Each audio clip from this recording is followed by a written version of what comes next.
মিজান ভাইয়ের 10 লক্ষ টাকা আমার কাছে আমানত।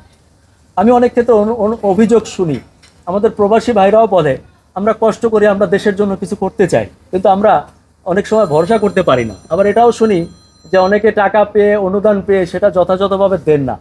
তো এটা তো আরও ভয়ঙ্কর অপরাধ, এটা অত্যন্ত খারাপ, এবং এটার শাস্তি নিশ্চয়ই ইহকালে বা পরকালে হবে, আল্লাহ দিবেন।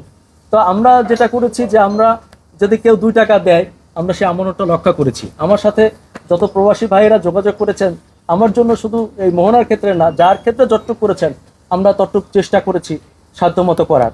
আমাদের আমার আরেকজন একটা পেশেন্ট আছে, ছোট বাচ্চা মরিয়ম, ওর একটা জরুরি অপারেশন হবে, গত 2 বছর ধরে সে হাসপাতালে। আমাদের অনেক প্রবাসী ভাইয়েরা এই 20 টাকা 50 টাকা করেও ওর সাহায্যের জন্য পাঠিয়েছে।